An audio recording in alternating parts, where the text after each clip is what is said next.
ஓம் சாந்தி. ஜூலை 7, 2024. அவ்யக்த பாப்தாதா, மதுபன். முரளி ஒரிஜினல் தேதி நவம்பர் 11, 2000. உங்களின் முழுமை நிலையின் நெருக்கத்தினால் வெளிப்படுத்துகைக்கான மேன்மையான நேரத்தை நெருக்கமாக கொண்டு வாருங்கள். இன்று பாப்தாதா தனது அதி புனிதமான அதிர்ஷ்டம் நிறைந்த இனிமையிலும் இனிமையான குழந்தைகளை பார்க்கின்றார். அவ்வப்போது அதி புனிதமான ஆத்மாக்கள் உலகிற்கு வந்து கொண்டிருக்கிறார்கள். நீங்களும் அதி புனிதமானவர்களே. ஆனால் மேன்மையான ஆத்மாக்களான நீங்கள் பஞ்சபூதங்களை இயற்கையை வென்றவர்களாக ஆகுவதுடன் பஞ்சபூதங்களை சத்தோப்பிரதானமாகவும் ஆக்குகின்றீர்கள். உங்களின் தூய்மை சக்தியானது பஞ்சபூதங்களையும் சத்தோப்பிரதானாகவும் தூய்மையானதாகவும் ஆக்குகிறது. இதனாலேயே ஆத்மாக்களான நீங்கள் தூய பஞ்சபூதங்களால் ஆன தூய சரீரங்களை பெறுகின்றீர்கள். உங்களின் தூய சக்தியானது சகல உயிரற்றவையையும் ஜீவராசிகளையும் தூயதாக்குகிறது. இதனாலேயே நீங்களும் தூய சரீரங்களை பெறுகின்றீர்கள். ஆத்மாக்கள் தூய்மையானவர்கள், சரீரங்களும் தூய்மையானவை. பஞ்சபூதங்களால் ஆக்கப்பட்ட சகல சௌகரியங்களும் சத்தோப்பிரதான் ஆனவை, தூய்மையானவை. இதனாலேயே நீங்களே உலகில் அதி புனிதமானவர்கள் ஆவீர்கள்.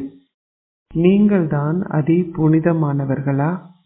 நீங்கள் உங்களை உலகிலேயே அதி புனிதமான ஆத்மாக்களாக கருதுகின்றீர்களா? நீங்கள் அதி உயர்வானவர்களும் ஆவீர்கள். ஏன் நீங்கள் அதி உயர்ந்தவர்கள்? ஏனென்றால் நீங்கள் கடவுளை அதி மேலானவர் என இனம் கண்டு கொண்டுள்ளீர்கள். நீங்கள் அதி மேலான தந்தையின் மூலம் அதி மேலான ஆத்மாக்கள் ஆகியுள்ளீர்கள். உங்களின் சாதாரணமான விழிப்புணர்வு, மனோபாவம், பார்வை, செயல்கள் அனைத்தும் மாறிவிட்டன. நீங்கள் மேன்மையான விழிப்புணர்வின், மேன்மையான மனோபாவத்தின், மேன்மையான பார்வையின் சொரூபங்கள் ஆகிவிட்டீர்கள்.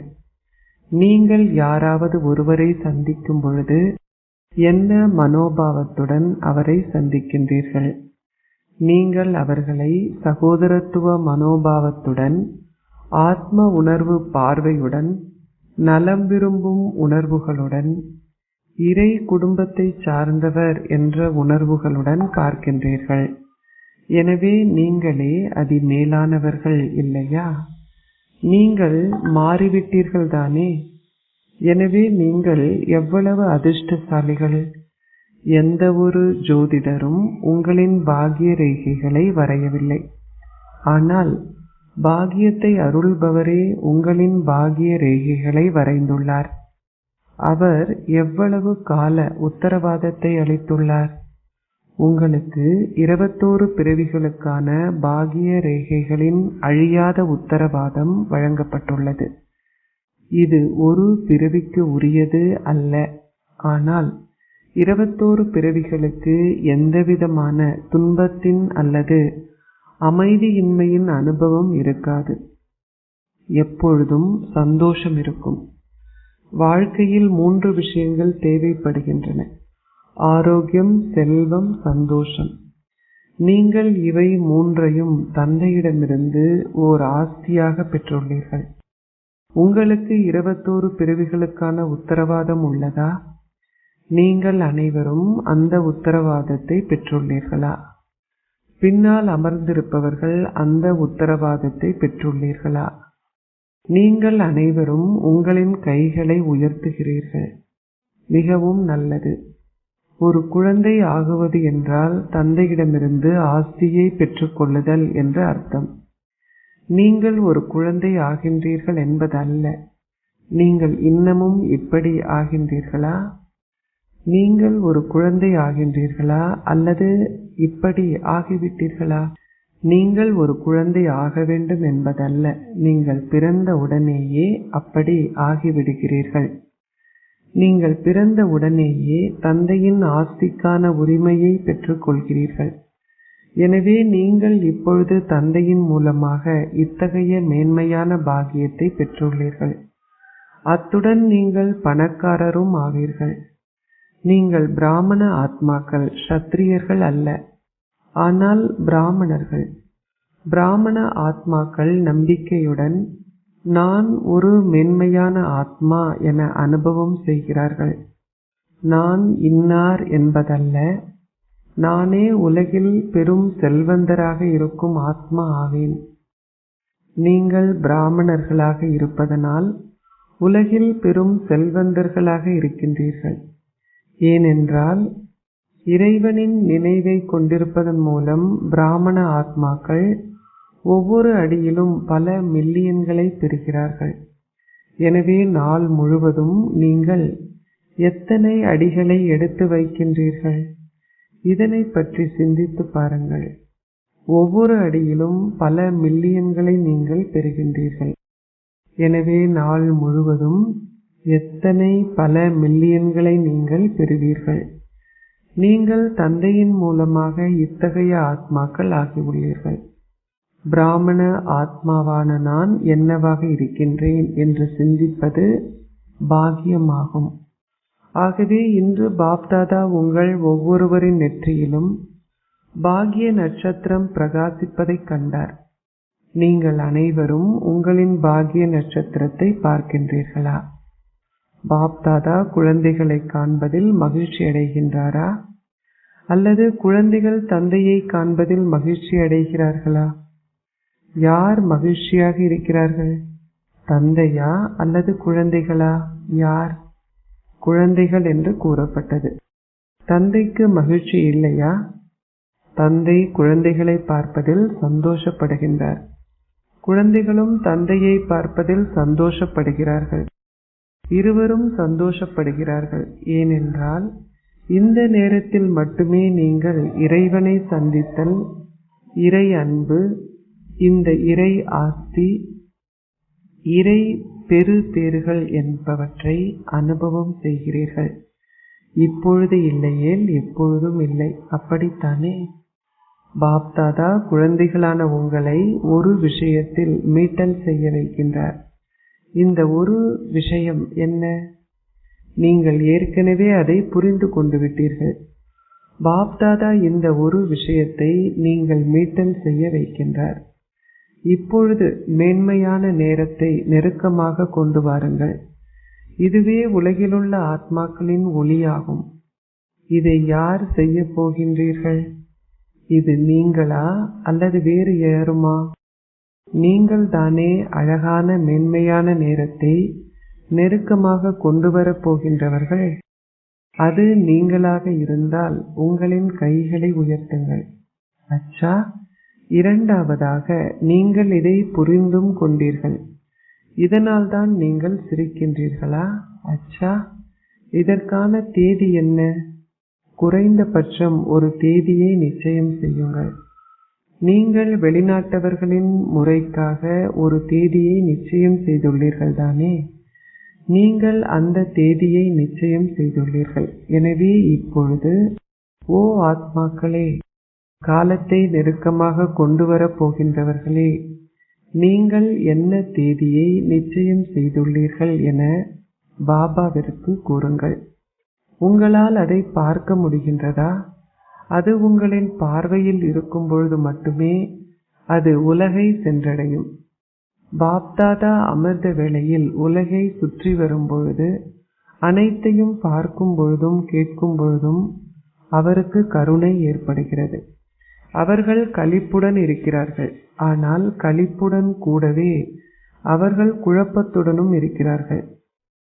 அதனால் பாப்தாதா உங்களிடம் கேட்கின்றார், ஓ மாஸ்டர் அருள்பவர்களே, அருள்பவரின் குழந்தைகளே, எப்பொழுது நீங்கள் மாஸ்டர் அருள்பவர்களாக இருக்கும் உங்களின் பாகத்தை உலகின் முன்னால் அதிவேகமாக வெளிப்படுத்தப் போகின்றீர்கள்?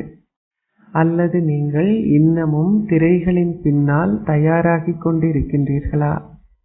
நீங்கள் இன்னமும் ஆயத்தங்களை செய்து கொண்டிருக்கின்றீர்களா? உலக மாற்றத்திற்கு கருவிகளாக இருக்கும் ஆத்மாக்களே, இப்பொழுது உலகிலுள்ள ஆத்மாக்களின் மீது கருணை கொள்ளுங்கள். இது நடக்க வேண்டும். இது நிச்சயிக்கப்பட்டுள்ளது. இது கருவி ஆத்மாக்களான உங்களின் மூலமாகவே நடக்க வேண்டும். எனவே ஏன் தாமதம்? ஒவ்வொரு பிராமண குழந்தையின் இதயத்திலும் சம்பூர்ணம் மற்றும் முழுமையின் கொடியானது ஏற்றப்படும் ஒரு வைபவத்தை பாப்தாதா இப்பொழுது காண விரும்புகின்றார். ஒவ்வொரு பிராமணரின் இதயத்திலும் முழுமையின் கொடி ஏற்றப்பட்டால் மட்டுமே தந்தையை வெளிப்படுத்தும் கொடி உலகில் ஏற்றப்படும். அதனால் பாப்தாதா இந்த கொடியேற்றும் விழாவை காண விரும்புகின்றார். சிவராத்திரி தினத்தில் சிவனின் அவதாரத்திற்காக கொடி ஏற்றப்படுவதை போன்று இன்று சிவசக்தி பாண்டவர்களின் அவதாரத்தின் உச்சாடனம் இருக்க வேண்டும். சிவசக்திகள் வந்தனர் என்ற பாடலை நீங்கள் பாடுகின்றீர்கள். நீங்கள் இந்த பாடலை இசைக்கின்றீர்கள் தானே? இப்பொழுது சிவனுடன் கூடவே சக்திகளும் பாண்டவர்களும் வெளிப்படுத்தப்பட்டுள்ளார்கள் என்ற பாடலை உலகம் பாட வேண்டும். எவ்வளவு காலத்திற்கு நீங்கள் திரைகளின் பின்னால் இருப்பீர்கள்? திரைகளின் பின்னால் இருப்பதை நீங்கள் விரும்புகின்றீர்களா? நீங்கள் அதை சிறிதளவு விரும்புகின்றீர்கள். பின்னால் இருப்பவர்கள் திரைகளை விரும்புகின்றீர்களா? நீங்கள் அதை விரும்புவதில்லை. எனவே யார் அவற்றை நீக்கப் போகிறார்கள்? பாபா அவற்றை நீக்குவாரா? யார் அவற்றை நீக்குவார்கள்? நாடகம் அவற்றை நீக்குமா அல்லது நீங்கள் அவற்றை நீக்குவீர்களா? நீங்களே அவற்றை நீக்க வேண்டி இருப்பதனால் ஏன் இந்த தாமதம்? அப்படி என்றால் நீங்கள் திரைகளின் பின்னால் இருப்பதை விரும்புகின்றீர்கள் என நாம் புரிந்து கொள்வதா? இப்பொழுது பாப்தாதாவிற்கு இந்த ஒரு மேன்மையான ஆசை உள்ளது. அதாவது அனைவரும் இந்த பாடலை பாட வேண்டும். ஆகா, அவர் வந்துவிட்டார், அவர் வந்துவிட்டார், அவர் வந்துவிட்டார். இது சாத்தியமா? பாருங்கள், இது சாத்தியம் என தாதிகள் அனைவரும் கூறுகிறார்கள். அப்படியென்றால் ஏன் அது நடக்கவில்லை? அதற்கான காரணம் என்ன? நீங்கள் அனைவரும் இவ்வாறு கூறுவதால் அது நடக்காமல் இருப்பதற்கான காரணம் என்ன? அனைவரும் சம்பூர்ணம் ஆகவில்லை என்று கூறப்பட்டது. ஏன் நீங்கள் அப்படி ஆகவில்லை? பாபாவிற்கு ஒரு தேதியை கூறுங்கள். பாபா, நீங்கள் ஒரு தேதியை கொடுங்கள் என்று கூறப்பட்டது. பாப்தாதாவின் மகா மந்திரம் என்னவென்று உங்களுக்கு நினைவிருக்கிறதா? பாப்தாதா என்ன கூறுவார்? ஏதோ ஒரு நேரத்தில் அல்ல, ஆனால் இப்பொழுது. தாதிஜி கூறினார், பாபா, நீங்கள்தான் இறுதி தேதியை சொல்ல வேண்டும். பாப்தாதா உங்களுக்கு தேதியை கொடுத்தால் அதற்கு ஏற்ப நீங்கள் உங்களை வளைத்து அந்த பொறுப்பை நிறைவேற்றுவீர்களா? பாண்டவர்கள் அந்த பொறுப்பை நிறைவேற்றுவீர்களா? உறுதியாகவா? இதில் நீங்கள் தளம்பல் அடைந்தால் அதன் பின்னர் நீங்கள் என்ன செய்ய வேண்டும்? பாபா, நீங்கள் ஒரு தேதியை கொடுத்தால் எவரும் தளம்பல் அடைய மாட்டார்கள் என்று கூறப்பட்டது. வாழ்த்துக்கள். அச்சா, இப்பொழுது நான் ஒரு தேதியை கொடுப்பேன். பாருங்கள், பாருங்கள், பாப்தாதா இன்னமும் கருணை நிறைந்தவராக இருக்கின்றார். ஆனால் பாப்தாதா உங்களுக்கு ஒரு தேதியை கொடுக்கப் போகின்றார். கவனமாக கேளுங்கள். பாப்தாதா அனைவருக்காகவும் இந்த மேன்மையான உணர்வுகளை கொண்டிருக்கின்றார். 6 மாதங்களுக்குள். எப்பொழுது 6 மாதங்கள் முடிவடையும்? மே மாதத்தில் என்று கூறப்பட்டது. மே மாதத்தில் நீங்கள் நான் என்ற உணர்வுகள் அனைத்தையும் முடித்துவிட வேண்டும். ஹிந்தியில் நான் என்றால் மே. பாப்தாதா குறைந்தபட்சம் உங்களுக்கு 6 மாதங்கள் எல்லையை வழங்குகின்றார். பாபா உங்களுக்கு முன்னர் கூறியவற்றையும் கடந்த பருவ காலத்தில் பாபா உங்களுக்கு கொடுத்த வேலைகளையும் நீங்கள் மறந்துவிட்டீர்கள் போலும். குறைந்தபட்சம் 6 மாதங்களில் நீங்கள் ஜீவன் முக்தி நிலையை அனுபவம் செய்ய வேண்டும். சத்யுக உலகின் ஜீவன் முக்தி அல்ல, ஆனால் சங்கமயுகத்தின் ஜீவன் முக்தி ஸ்திதி. எந்த விதமான தடைகள், இக்கட்டான சூழ்நிலைகள், வசதிகள் அல்லது நான் மற்றும் எனது என்ற உணர்வு, சேவை செய்வதனால் ஏற்படும் நான் என்ற ஷரீர உணர்வு, எனது என்ற ஷரீர உணர்வு என்பவற்றின் ஆதிக்கங்களில் இருந்து விடுபட்டிருங்கள். நான் இவற்றிலிருந்து விடுபட்டிருக்க விரும்புகின்றேன். ஆனால் இந்த தடை வந்தது. இதனாலேயே இது மிகப்பெரிய விஷயம் ஆகியது. என்னால் சிறிய விஷயங்களை சமாளிக்க முடியும், ஆனால் இது மிகப்பெரிய விஷயம். இது மிகப்பெரிய பரீட்சையாக இருந்தது. இது மிகப்பெரிய தடையாக இருந்தது. இது பெரியதோர் சூழ்நிலையாக இருந்தது என கூறாதீர்கள். இக்கட்டான சூழ்நிலைகள், தடைகள் அல்லது சௌகரியங்களின் கவர்ச்சி என்பவற்றினால் எத்தனை பெரிய எதிர்ப்பு வந்தாலும் அவை உங்களை எதிர்க்கும். உங்களுக்கு இது முன்கூட்டியே சொல்லப்பட்டுள்ளது. உங்களால் 6 மாதங்களில் குறைந்தபட்சம் 75% விடுபட்டு இருக்க முடியுமா? பாப்தாதா 100% கேட்கவில்லை, ஆனால் 75% கேட்கின்றார். முதலில் நீங்கள் 3/4 பங்கினை அடைந்தால் மட்டுமே உங்களால் 100% அடைய முடியும். எனவே உங்களுக்கு 6 மாதங்கள் உள்ளன, 1 மாதம் இல்லை. ஆனால் உங்களுக்கு 6 மாதங்கள், அரை வருடம் கொடுக்கப்பட்டுள்ளது. எனவே உங்களால் இந்த தேதியை நிச்சயம் செய்ய முடியுமா? பாருங்கள், என்னை ஒரு தேதியை நிச்சயம் செய்யும்படி தாதிகள் என்னை கேட்டுள்ளனர். எனவே நான் அவர்களின் கட்டளைக்கு கீழ்ப்படிய வேண்டியுள்ளது. பாப்தாதா பெரு பேற்றை பார்க்கும் பொழுது அவர் இயல்பாகவே இங்கே வருவதற்கு தூண்டப்படுகின்றார். அவருக்கு நீங்கள் சொல்வதற்கான தேவை எதுவும் இல்லை. எனவே 75% அடைவதற்கு உங்களுக்கு 6 மாதங்களே உள்ளன. பாப்தாதா உங்களை 100% கேட்கவில்லை.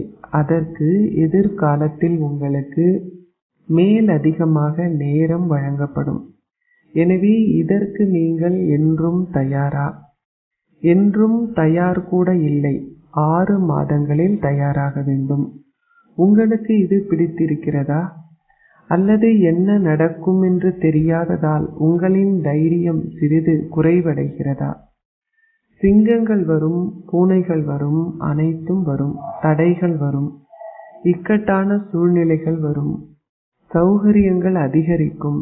ஆனால் சௌகரியங்களின் ஆதிக்கத்திலிருந்து விடுபட்டிருங்கள். உங்களுக்கு இது பிடித்திருக்கிறதா? இது பிடித்திருந்தால் உங்களின் கைகளை உயர்த்துங்கள். தொலைக்காட்சியை திருப்பி அனைவரையும் படம் எடுங்கள். உங்களின் கைகளை மிக நன்றாக உயர்த்துங்கள். அவற்றை கீழே போடாதீர்கள். இந்த காட்சி மிகவும் நல்லது. அச்சா, முன்கூட்டியே அதற்கான வாழ்த்துக்கள். பின்னர் நாம் அதிக அளவில் இறக்க வேண்டியுள்ளது என்று கூறாதீர்கள். நீங்கள் வாழ்வது என்றால் அல்லது இறந்தாலும் நீங்கள் இப்படி ஆக வேண்டும். இப்படி இறப்பது மேன்மையானது. இப்படி இறப்பதில் எந்தவிதமான துன்பமும் கிடையாது. இது பலருக்கு நன்மை செய்யும் மரணமாகும். இதனாலேயே இப்படி இறப்பதில் களிப்பு உள்ளது. இதில் எந்தவிதமான துன்பமும் இல்லை, சந்தோஷமே உள்ளது. இது நடந்தது, அது நடந்தது, இதனாலேயே இது நடந்தது என எந்தவிதமான சாக்குப்போக்கும் கூறாதீர்கள். சாக்குப்போக்குகள் இனியும் உதவி செய்யாது. நீங்கள் இன்னமும் சாக்குப்போக்குகள் கூறுவீர்களா? சொல்ல மாட்டீர்கள் தானே? பறக்கும் சிறியின் விளையாட்டை விளையாடுங்கள், வேறு எதுவும் இல்லை. இப்பொழுது இறங்குகின்ற ஸ்திதி. சாக்குப்போக்குகள் கூறுவது, பலவீனங்கள் என்ற விளையாட்டுகளை எல்லாம் முடித்து விடுங்கள். இப்பொழுது பறக்கின்ற ஸ்திதி என்ற விளையாட்டை விளையாடுங்கள். இது ஓகே தானே? உங்களின் முகங்கள் அனைத்துமே மலர்ந்திருக்கின்றன. 6 மாதங்களின் பின்னர் நீங்கள் பாபாவை சந்திக்க மீண்டும் வரும்பொழுது உங்களின் முகங்கள் எப்படி இருக்கும்? அப்பொழுது நாங்கள் ஒரு புகைப்படம் எடுப்போம். இரட்டை வெளிநாட்டவர்கள் வந்துள்ளார்கள். ஆனால் இரட்டை சத்தியத்தை செய்கின்ற நாள் வந்துவிட்டது. வேறு யாரையும் பார்க்காதீர்கள். ஆனால் தந்தையையும் தாய் பிரம்மாவையும் மட்டும் பாருங்கள். மற்றவர்கள் இதை செய்கின்றார்களோ இல்லையோ அனைவரும் இதை செய்வார்கள். நீங்கள் அவர்களுக்காகவும் கருணை நிறைந்த உணர்வுகளை கொண்டிருக்க வேண்டும். பலவீனமானவர்களுக்கு உங்களின் நல்லாசிகளின் சக்தியை கொடுங்கள். அவர்களின் பலவீனங்களை பார்க்காதீர்கள். உங்களின் தைரியம் என்ற கையால் இத்தகைய ஆத்மாக்களை ஈடேற்றி அவர்களை மேன்மையானவர்கள் ஆக்குங்கள். உங்களுக்காகவும் மற்றவர்களுக்காகவும் சதா உங்களின் தைரியம் என்ற கையை நீட்டுங்கள். தைரியம் என்ற கை மிகவும் சக்தி வாய்ந்தது. பாப்தாதாவின் ஆசீர்வாதம் என்னவென்றால், குழந்தைகள் தைரியமாக ஓரடி எடுத்து வைக்கும் பொழுது தந்தை 1000 அடிகள் உதவிகளை வழங்குகின்றார். சுயநலமற்ற முயற்சியில் நான் முதலில் என்றிருக்க வேண்டும். சுயநலமற்ற முயற்சியே இருக்க வேண்டும். சுயநலமாக முயற்சி அல்ல. சுயநலமானவர்கள் ஆகுவதில் முதல் அடி எடுத்து வைப்பவர்கள் தந்தை பிரம்மாவிற்கு சமமானவர்கள். தந்தை பிரம்மாவிடம் அன்பு வைத்திருக்கின்றீர்கள் தானே? இதனாலேயே நீங்கள் பிரம்மா குமார்கள் என்றும் பிரம்மா குமாரிகள் என்றும் அழைக்கப்படுகிறீர்கள். நீங்கள் ஒரு வினாடியில் ஜீவன் முக்தி அடைவதற்கான சவாலை விடுகின்றீர்கள். எனவே இப்பொழுது உங்களை ஒரு வினாடிக்குள் விடுவிப்பதில் கவனம் செலுத்துங்கள். இப்பொழுது நேரத்தை நெருக்கமாக கொண்டு வாருங்கள். உங்களின் முழுமைக்கான நெருக்கம் மேன்மையான நேரத்தை நெருக்கமாக கொண்டு வரும். நீங்கள் அதிபதிகள் தானே? நீங்கள் அரசர்கள் தானே? நீங்கள் சுயராஜ்ய அதிகாரிகளா? எனவே ஒரு கட்டளை இடுங்கள். அரசன் கட்டளைகளை இடுவார், அப்படித்தானே? ஆமாம், இல்லை, இதை செய்யாதீர்கள், இதை செய்யுங்கள் என கூறாதீர்கள்.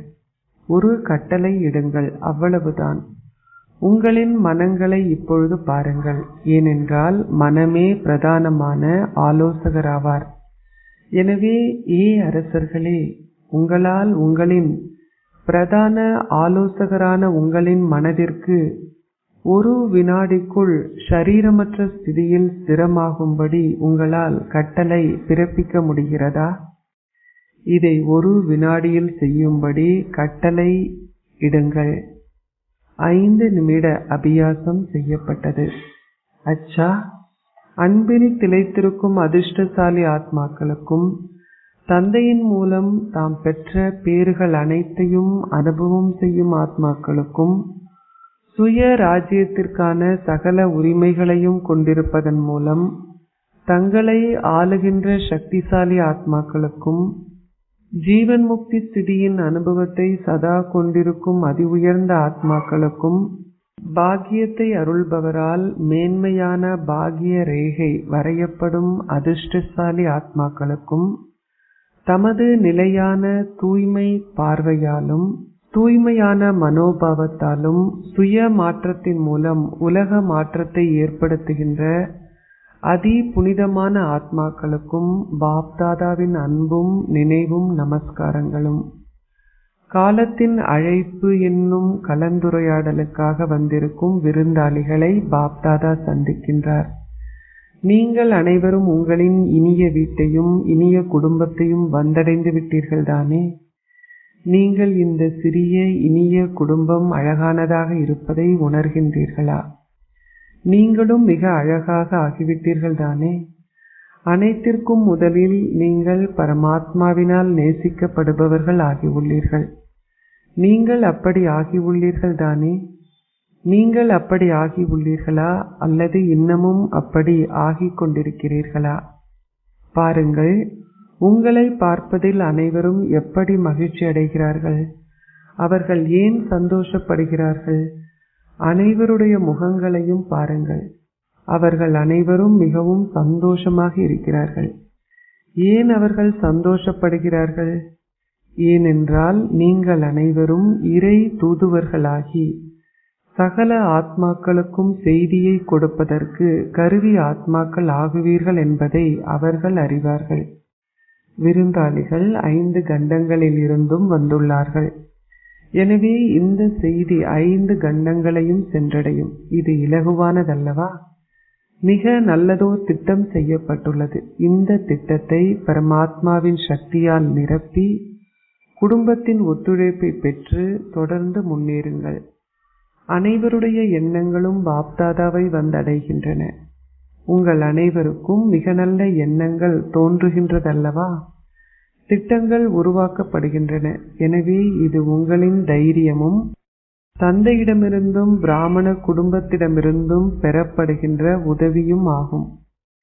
இவை திட்டங்களை நடைமுறைப்படுத்த தேவைப்படுகின்றன. நீங்கள் கருவிகள் ஆக வேண்டும், அவ்வளவுதான். வேறெந்த முயற்சியும் தேவைப்படாது. நான் இறை பணியில் கருவியாக இருக்கின்றேன். நான் என்ன பணியை செய்தாலும் இந்த உணர்வை கொண்டிருங்கள். பாபா, கருவியான நான் சேவைக்கு தயாராக இருக்கின்றேன். நான் ஒரு கருவி. அனைவரையும் அசையச் செய்பவர் இயல்பாகவே என்னையும் அசையச் செய்கின்றார். கருவி ஆத்மாவாக இருக்கும் இந்த உணர்வானது உங்களின் முகத்தில் பணிவான மற்றும் படைப்பாற்றலுக்குரிய உணர்வுகளை வெளிப்படுத்தும். கராவன்கார் உங்களை தூண்டுபவர். உங்களை கருவிகளாக்கி உங்களின் மூலமாக செயல்படுவார். நீங்களே மைக்குகள். அத்துடன் தந்தையின் சக்தி உள்ளது. எனவே இது இலகுவானது தானே.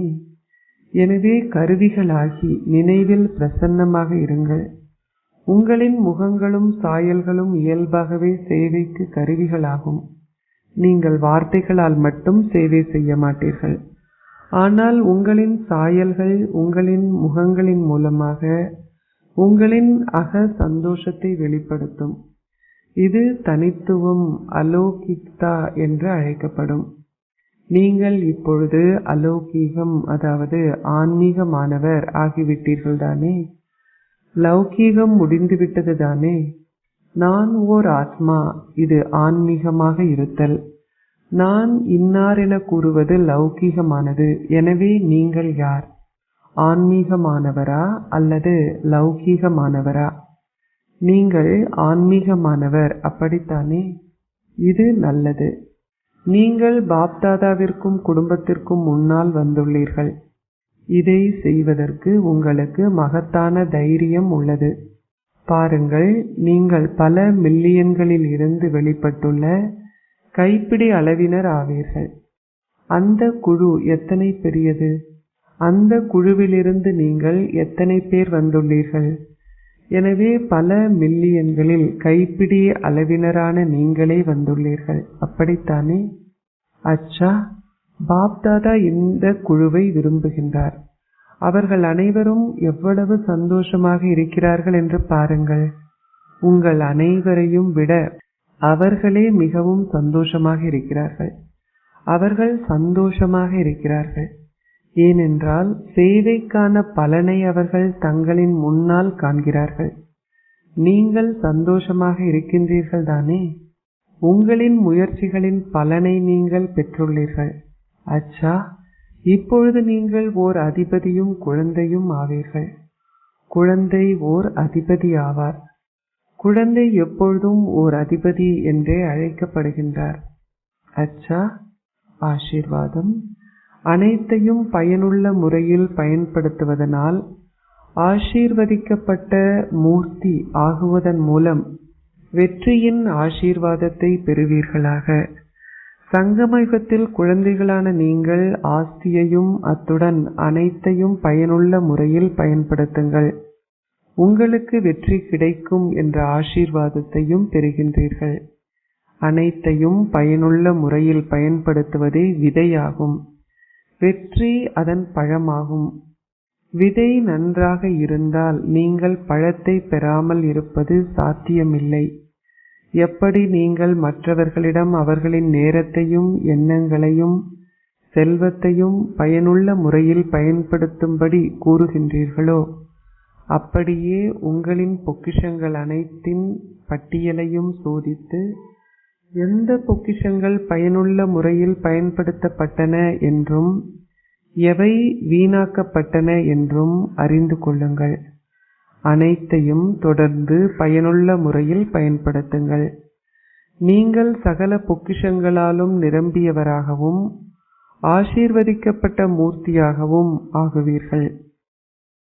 ஸ்லோகம்: இறைவனின் விருதை பெறுவதற்கு வீணான அல்லது எதிர்மறையான எதையும் துறந்து விடுங்கள். ஓம் சாந்தி.